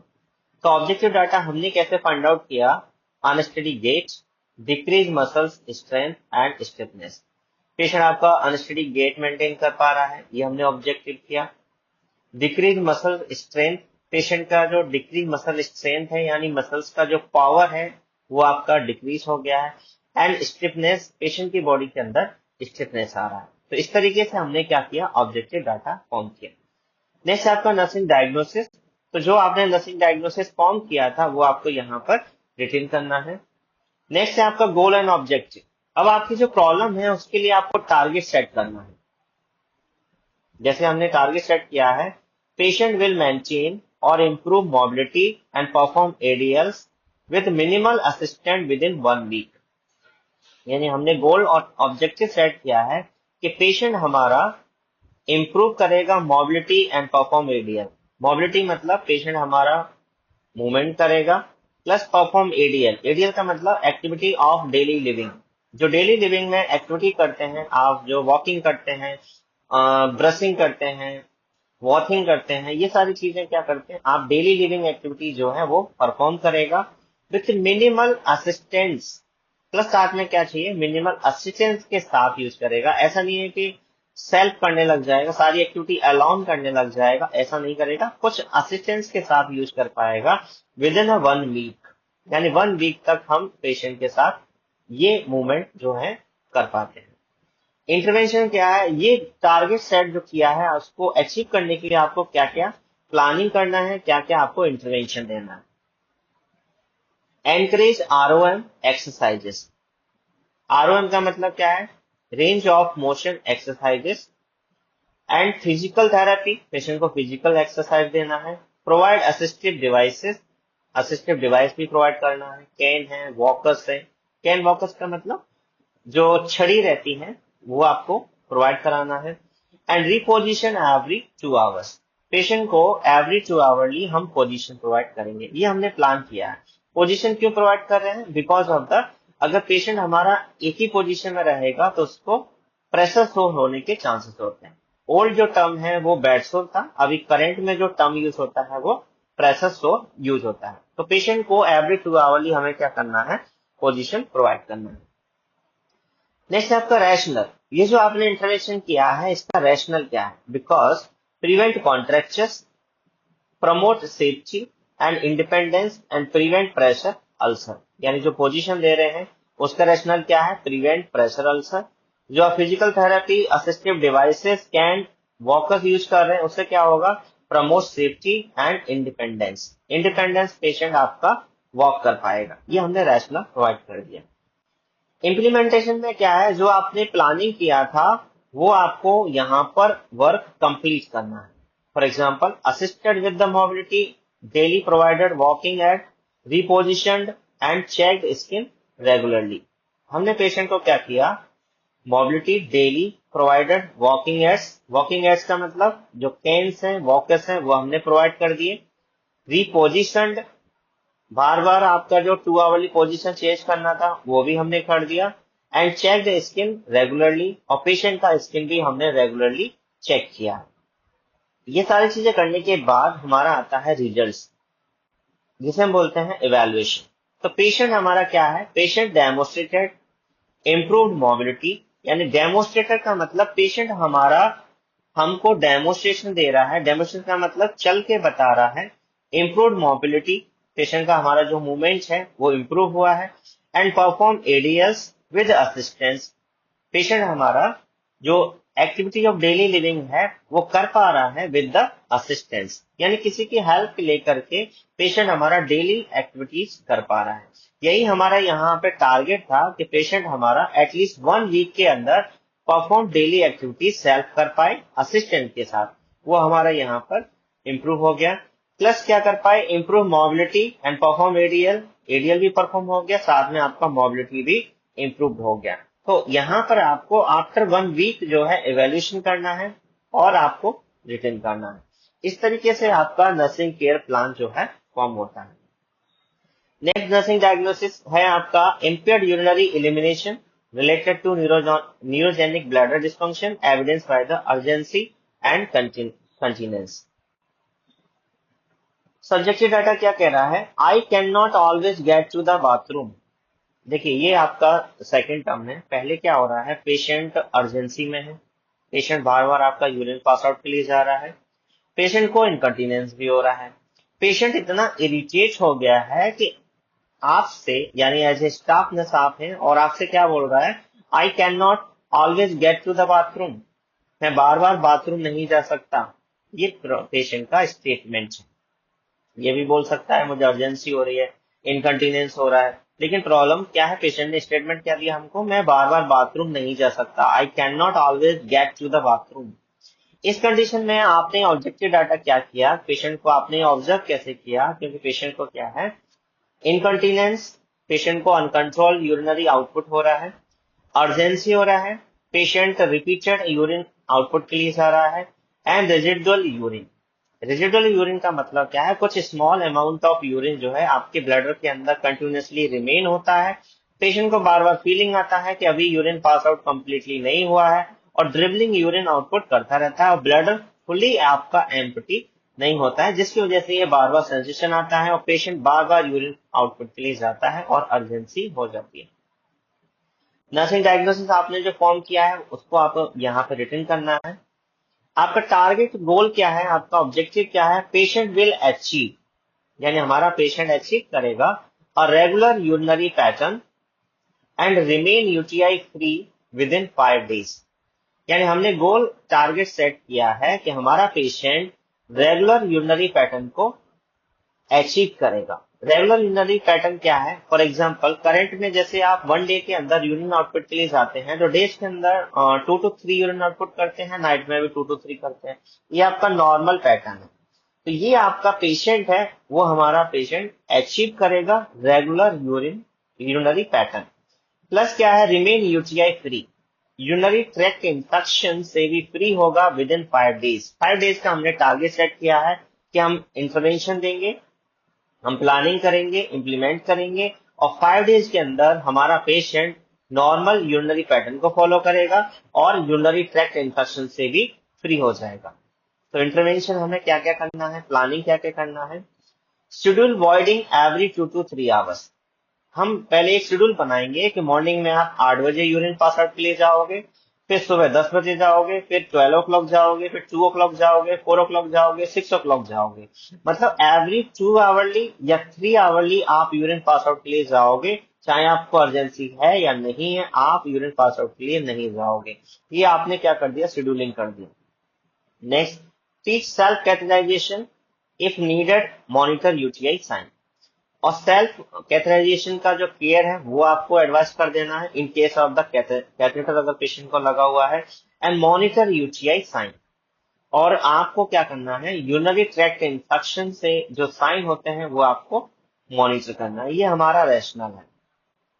इंटरवेंशन के बाद ये हमारा रैशनल क्या है, रिड्यूसेस एक्सीडेंट्स, ये जो कंडीशन है वो आपका एक्सीडेंट रिड्यूस करना है। प्रिवेंट यूरिनरी रिटेंशन, यूरिनरी जो रिटेंशन हो रहा था, रेजिडुअल वॉल्यूम जो आ रहा था वो हमको प्रिवेंट करना है। And detect infection early. आप मॉनिटर यूटीआई साइन करने से क्या होगा, डिटेक्ट इन्फेक्शन अर्ली, जल्दी ही आप जो है इन्फेक्शन को डिटेक्ट कर पाते हैं। इम्प्लीमेंटेशन क्या है आपका, जो आपने प्लानिंग किया था वो आपको वर्क जो है कंप्लीट करना है। इम्प्लीमेंटेड ब्लैडर शेड्यूल, जो आपने शेड्यूलिंग किया था कि हमारा patient 2 to 3 hourly urine pass out के लिए जाएगा, तो आपने क्या किया, ब्लैडर इम्प्लीमेंटेड ब्लैडर शेड्यूल कर दिया। Educated on clean catheterization, clean catheterization कैसे करना है वो आपने एजुकेट कर दिया। And track the urine output and symptoms, और यूरिन आउटपुट कब कब हो रहा है ये आपने पूरा ट्रैक शीट बना लिया, यानी एक टाइम टेबल बना लिया, यूरिन आउटपुट आपको कितना हो रहा है, कब कब हो रहा है, ये आपने आउटपुट बना लिया। इवेल्युएशन में क्या आएगा, पेशेंट हैड फ्यूअर एक्सीडेंट्स, यानी पेशेंट को, एक्सीडेंट का मतलब एपिसोड्स, जो आपके पेशेंट के बार बार अर्जेंसी हो रही थी, बार बार इनकंटीनेंस हो रहे थे, ये जो एक्सीडेंट हो रहे थे, ये जो एपिसोड हो रहे थे, वो आपके क्या हो गए, फीवर हो गए, यानी कम हो गए। Patient had fewer accident and showed no sign of infection. और हमने देखा कि कोई भी इन्फेक्शन का साइन, जो यूरिनरी ट्रैक्ट इन्फेक्शन है उसका कोई भी साइन हमको शो नहीं हो रहा है। यही हमारा टारगेट था, वो हमने अचीव कर लिया 5 डेज के अंदर। तो इस तरीके से आपका नर्सिंग केयर प्लान फॉर्म किया जाता है। नेक्स्ट डिस्कशन करते हैं कॉम्प्लिकेशंस। अगर मल्टीपल स्क्लेरोसिस का मैनेजमेंट आपने अर्ली नहीं किया तो क्या क्या कॉम्प्लिकेशन आपको देखने को मिल सकता है। For example, muscle weakness, paralysis, seizures, chronic neuropathic pain, visual disturbances. जो हमने सिम्टम देखे थे वही आपके कॉम्प्लिकेशन में चेंज हो जाएगा। How to prevent the multiple sclerosis, multiple sclerosis ना हो या ऑटोइम्यून कंडीशन जनरेट ना हो, इसके लिए आपको क्या क्या प्रिवेंशन लेना है। Number 1, vitamin D optimization. जैसे हमने रिस्क फैक्टर में डिस्कशन किया था कि विटामिन डी की कमी की वजह से आपका ये रिस्क फैक्टर जाता है, मल्टीपल स्क्लेरोसिस होने के चांसेस ज्यादा होते हैं। तो आपको क्या करना है, maintain adequate vitamin D level, low level are link to the multiple sclerosis risk. Avoid smoking, smoking also increase the risk of the developing MS and speed progression. तो आपको स्मोकिंग जो है अवॉइड करना है। Healthy diet, anti inflammatory diet लेना है आपको, rich in fruit, vegetable, omega 3, vitamin D3, support brain health. Regular physical activity आपको मेंटेन करना है, support imbalance, support immune balance, overall fitness and may reduce the multiple sclerosis risk. तो इस तरीके से आप जो है प्रिवेंट कर सकते हैं। नेक्स्ट आपका समराइजेशन। तो समराइजेशन क्या है आपका, मल्टीपल स्क्लेरोसिस क्या है, ऑटो इम्यून डिसऑर्डर है जो कि आपके ब्रेन को, स्पाइनल कॉर्ड को, यानी सेंट्रल नर्वस सिस्टम को इफेक्ट करता है। जो आपके न्यूरॉन्स हैं, माइलिन शीट है, उसको डैमेज करता है और जो सिग्नल है उसको ऑफसेट करता है। ऑब्स्ट्रक्ट करने की वजह से क्या होता है, आपका weakness, numbness, tingling sensation and paralysis होने के चांसेस हो जाते हैं। इसका कोई भी लाइफ लॉन्ग ट्रीटमेंट नहीं है, बट आपका कुछ सिम्टोमेटिक मैनेजमेंट आप कर सकते हैं। रिकैपिचुलेशन का मतलब होता है एक रिकैप, पूरा जो आपने स्टडी किया है मल्टीपल स्क्लेरोसिस का, इन द शॉर्ट आपको रिकैप करना है। For example, multiple sclerosis is a chronic autoimmune demyelinating disease of the central nervous system that affect the brain and spinal cord. It leads to the symptom muscles weakness, fatigue, visual changes, impaired coordination, bladder and bowel dysfunction। जो भी आपने systematic तरीके से जो study किया है उसको आपको शॉर्ट में एक रिकैप करना है। एग्जैक्ट कॉज क्या है इसका, अननोन कॉज है, बट कुछ रिस्क फैक्टर है, जैसे आपके जेनेटिक रिस्क फैक्टर है, एनवायरमेंटल फैक्टर है, इम्यून फैक्टर्स है, ये आपकी कॉज कर सकते हैं। डायग्नोस्टिक वैल्यूएशन के लिए आपको एमआरआई कर सकते हैं, सीएसएफ कर सकते हैं। मैनेजमेंट क्या है आपका, एग्जैक्ट मैनेजमेंट इसका नहीं है because of the auto immune conditions, but कुछ आप जैसे प्लाज्मा फेरेसिस कर सकते हैं, प्लाज्मा को एक्सचेंज कर सकते हैं, इम्यूनोसप्रेसिव ड्रग्स यूज कर सकते हैं, कॉर्टिकोस्टेरॉइड ड्रग्स ले सकते हैं, एंटी इंफ्लामेटरी ड्रग्स का यूज कर सकते हैं, पेन में आपको एंटी पेन किलर्स ले सकते हैं। इस तरीके से आपका सिम्टोमेटिक मैनेजमेंट होता है। एट द लास्ट कंक्लूजन क्या है, यानी मल्टीपल स्क्लेरोसिस को हमने स्टडी किया, इसका कंक्लूजन क्या है? तो कंक्लूजन क्या है, multiple sclerosis is life long disease. आपकी लाइफ जब तक रहेगा तब तक आपका ये डिजीज आपके साथ रहेगा। प्रोग्रेसिव न्यूरोलॉजिकल है, जैसे जैसे आपकी एज इंक्रीज होगा वैसे वैसे आपका ये कंडीशन जो है सीवियर होता जाएगा। That affect the central nervous system, central nervous system को अफेक्ट करता है, यानी ब्रेन और स्पाइनल कॉर्ड के जो न्यूरॉन्स हैं, उनके जो माइलिन शीट है, उनको ये डैमेज करता है। ये हमारा ओवरऑल है। ट्रीटमेंट इसका नहीं होता है, बट कुछ आपका सिम्टोमेटिक मैनेजमेंट है वो हम मैनेज कर सकते हैं।